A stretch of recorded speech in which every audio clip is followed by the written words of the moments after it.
Não me sigam, que eu também estou perdido. Que ou façam ou descubram o próprio caminho. Façam como eu, inventem. Ou melhor, não façam como eu, inventem.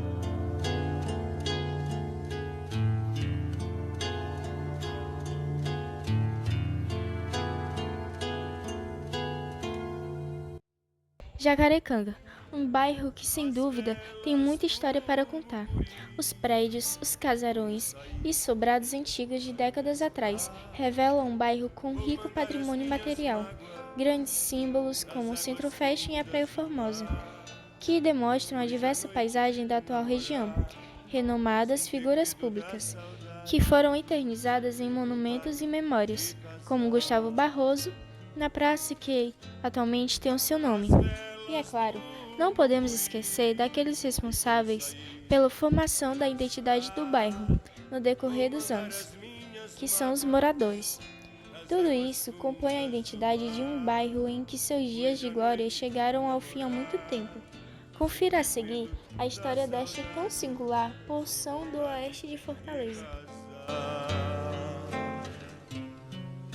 O bairro Jacarecanga, em Fortaleza, surgiu na década de 1920, quando famílias de elevado poder aquisitivo começaram a se afastar do centro. Essas comunidades contribuíam não apenas para a economia local, mas também para o desenvolvimento de infraestruturas e serviços de alta qualidade, construções majestosas, belas residências e uma estrutura urbana bem planejada. Eram evidências físicas da grandiosidade do bairro, considerado o bairro mais nobre da cidade.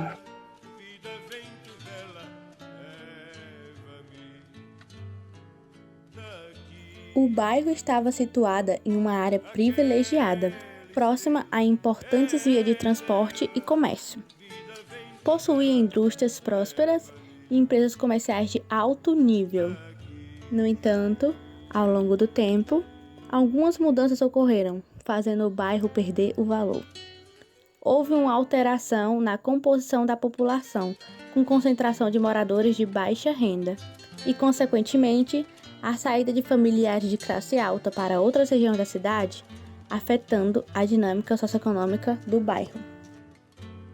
A expansão urbana e o desenvolvimento de novos bairros em Fortaleza foi um motivo para ter desviado o investimento e a atenção para outras áreas em crescimento, gerando assim uma diminuição nos cuidados públicos com o bairro.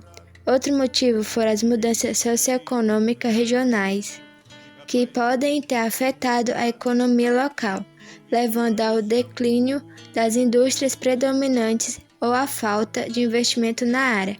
Essas transformações acabaram resultando em uma redução das oportunidades de emprego e na diminuição da renda disponível para os moradores do bairro. Originalmente, a casa foi edificada pela família do intelectual Tomás Pompeu Sobrinho, localizada no bairro Jacarecanga.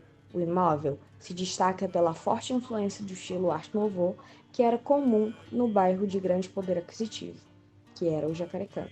Foi erigido em 1929, serviu de residência para o intelectual até seu falecimento em 1967. O público-alvo da escola é formado especificamente e preferencialmente por jovens estudantes de escolas públicas ou em situação de vulnerabilidade social.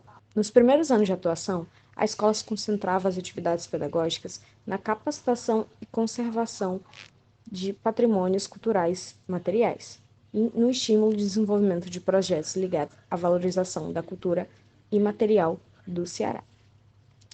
Desde 2006, a Escola de Artes e Ofícios Tomás Pompeu Sobrinho passou a ser gerida pelo Instituto Dragão do Mar, comumente conhecido como IDM. Oferece, além de cursos de formação e restauro, formação na área de gravura e artesanato.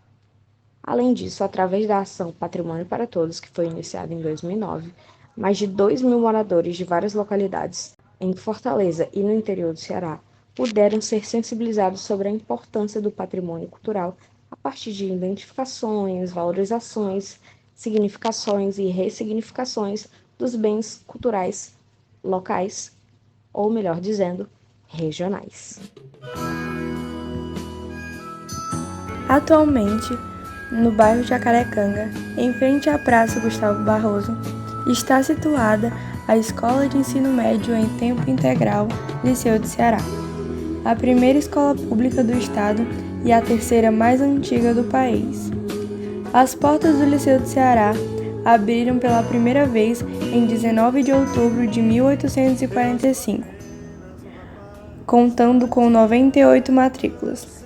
Na época, chamado apenas de Colégio Estadual Liceu do Ceará, tendo como diretor o intelectual, educador e político Dr. Tomás Pompeu de Souza Brasil, também conhecido como Senador Pompeu.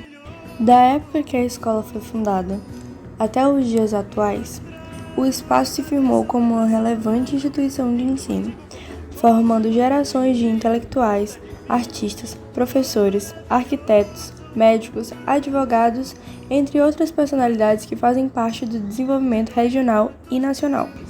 Entre os liceístas ilustres estão Gustavo Barroso, arquiteto e ex-presidente da Academia Brasileira de Letras, Bezerra de Menezes, médico, Rodolfo Teófilo, escritor, Raimundo Sela, pintor, Frei Tito de Alencar, frade católico e preso político, Edson Queiroz, empresário, Belchior, cantor e compositor, Eleazar de Carvalho, regente, Maria Luísa Fontinelli, professora e primeira mulher prefeita de Fortaleza, Raimundo Fagner, cantor e compositor, Fausto Nilo, arquiteto e poeta, entre outras. Por falar nos nossos liceístas, vocês devem estar se perguntando sobre a Praça Gustavo Barroso, por que recebe esse nome. Bem, a Praça Gustavo Barroso recebe esse nome em homenagem a um ex-aluno do Colégio Estadual Liceu do Ceará, Gustavo Barroso. Enfim, que tal colocarmos isso de maneira mais prática?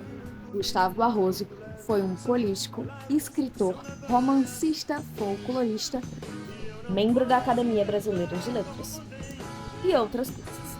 Mas, além disso, Gustavo Barroso também foi um liceísta.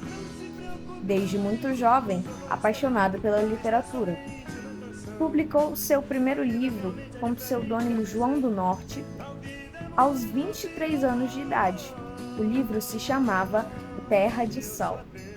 Suas vastas obras contêm cerca de 128 publicações, além, é claro, de seus artigos, crônicas publicadas em jornais tanto de Fortaleza como do Rio de Janeiro.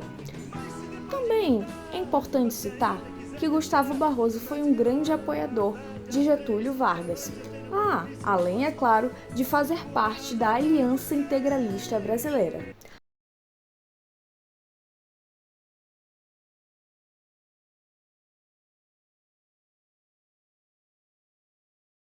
Boa tarde, meus queridos. Aqui eu mostro o nosso querido, para ser mais claro, o meu querido presidente do Brasil, aquele que deu direito de voto às mulheres, que deu o salário mínimo, a carteira de trabalho, aquele que fez o nosso querido país andar para frente. Porque sem ele, o Brasil não seria nenhum tipo de país adequado. Sem ele, o nosso querido país não iria para frente. Mas o senhor quer falar de voto? Mas e aí? O direito do voto foi graças à nossa luta, a luta das mulheres. E quem te dá o direito de se intrometer? Getúlio Vargas, um homem tão honesto, trabalhador e cavaleiro, deu direito a vocês, mulheres, votarem. Você está reclamando? Eu não estou reclamando. Eu estou apenas dizendo para o senhor que o direito ao voto foi graças à nossa luta. O senhor tem que respeitar as nossas vozes também. Você está dizendo bobagens. Getúlio Vargas é um homem honesto que fez o favor de dar voto a vocês, mulheres, que não deveriam nem ter a audácia de votar e muito menos a audácia de você votar para mim. Eu estou levantando a voz para você porque você está errado. Você sabe muito bem que se você estivesse no meu lugar, você sabe que o Getúlio Vargas não te daria direito nenhum. Como você ousa dizer que ele deu direito ao voto se ele tomou o seu direito de votar, o direito do nosso povo de votar? Pare de falar mais besteira. Getúlio Vargas é o meu e maravilhoso presidente. Ele deu salário mínimo para nós pobres. Ele deu a carteira de trabalho. Você não pensa? Como, Gustavo? Você é um estudante do grande Liceu do Ceará. Fala tais coisas pra mim. Você diz que ele deu direitos. Você diz que ele melhorou a economia. Mas você não percebe que isso é só uma maquiagem por cima de tudo isso. É só pra te enganar, Gustavo. Abre teus olhos. Chega! Eu não vou permitir tais ofensas para o meu presidente. E eu não vou permitir que você continue cego sobre a verdade. Bem, como podemos observar, sua vida foi cheia de grandes problemáticas. E por falar em problemáticas, que tal voltarmos ao Liceu do Ceará? Convidamos Micael Costa, do 3º ano C, presidente do Grêmio Estudantil, para falar um pouco da realidade do Liceu do Ceará atualmente. É com você, Micael. Eu sou Micael, aluno do 3º ano C, presidente do Grêmio. Quais são assim, as iniciativas atuais do Liceu e do Grêmio para ter uma voz mais ativa na comunidade e na educação do Estado de uma forma geral? No caso da minha chapa, ela sempre tentou ao máximo lutar aos direitos dos alunos, entendeu? O que muitas pessoas acham é que o Grêmio é só para organizar coisinha de evento dentro do colégio, essas coisas. Até é para organizar, só que o Grêmio tem um papel muito forte, entendeu? E às vezes os alunos se limitam muito a isso. Então, aqui, na minha chapa, sempre tentou ao máximo fazer diferença no colégio. A gente sempre via que o colégio tinha muitos problemas estruturais, entendeu? E isso nos incomodava. Infelizmente, eu não vou estar aqui próximo ano para continuar resolvendo os problemas, mas tinha muita coisa aqui, por exemplo, que era um problema que agora está sendo transformada em realidade, que está sendo melhorada, que é a questão da subestação do colégio, que ela, graças à minha chapa, conseguimos uma reforma na subestação que não era mexida desde os anos 80, já faziam 43 anos que a subestação não era movida, entendeu? Então, os ar-condicionados que o colégio não tem para salas, que vai chegar próximo ano também, reformas nas salas se tinha mofo, tudo isso foi tudo graças à luta e à persistência da minha chapa, indo na SEDUC, fazendo reuniões, entendeu? Só que assim, eu queria muito organizar mais coisas, sendo bem sincero. Eu queria ter um momento ali pra ver se a gente conseguia fazer alguma coisa no espaço do ginásio, porque tem um terreno lá gigantesco que não é utilizado. Eu sempre falo isso, o Liceu do Ceará ele é gigante, mas ele não é bem utilizado. Ele tem várias salas que estão paradas e isso incomoda muita gente. Então, de conquistas, foram a subestação, os ar-condicionados, as reformas nas salas, de piso que estava quebrado e o que o Grêmio estava querendo mesmo fazer também, que a gente não vai ter tempo para fazer, espero que a próxima chapa faça, que é a questão do ginásio, dar uma reforma no ginásio. Você tem, assim, algumas conquistas para listar que o Grêmio conseguiu para a escola? Assim, vamos lá. Que o Grêmio conseguiu para a escola. Conseguimos a reforma do auditório, que o auditório, principalmente a parede do auditório, estava acabado, a laje caindo em cima de você toda hora. Conseguimos a subestação do colégio, que foi em torno de R$293 mil. E os ar-condicionados também vão vir próximo ano, junto com a nova remessa, com o capital que o colégio recebe por ano. Tivemos também reformas das salas, estavam com bastante mofo nas paredes, principalmente o primeiro ano D ali, o espaço Enem, sempre estava cheio com aquele cheiro insuportável, então essa reforma também teve graças ao Grêmio, entendeu? Foram coisas assim, de pouquinho em pouquinho que a gente foi conseguindo e foi dando uma melhorada. A reforma do auditório ainda não está pronta, o auditório não está pronto, porque ainda falta chegar as cadeiras, as mesas também que nós queríamos, porque vocês lembram que tinha aquelas mesas de madeira que se você encostava naquela mesa, caía um pedaço da mesa na sua coxa, então as mesas novas também vieram graças ao Grêmio. Então tudo isso assim foi da luta do Grêmio Estudantil João Nogueira Jucá, da minha chapa. Então, para finalizar, eu queria saber quais são as suas perspectivas para o futuro, não só para o colégio, mas também da ação do Grêmio para ajudar a escola e para ajudar também, consequentemente, a cidade, né? Eu sempre vi o Liceu como uma escola que tem muito potencial. Mas é o que eu falei, o Liceu do Ceará, ele é gigantesco, mas ele não é aproveitado, cara. Isso me estressa muito. eu espero do fundo do meu coração que a próxima chapa tenha a voz e o poder, a vontade de querer lutar pelo Liceu. Porque o colégio, cara, é histórico, é o colégio mais antigo do estado do Ceará, o terceiro mais antigo do Brasil, tem 178 anos, né? Então, isso, cara, mostra que o Liceu é um colégio que era para ser preservado, um colégio que era para estar ali a todo instante, tendo as reformas, porque como é um prédio antigo, tem que ter isso, entendeu? Então eu espero do fundo do meu coração que a próxima chapa tenha o poder e a convicção de ir lá lutar pelos direitos estudantis para ter reformas dentro do Liceu do Ceará.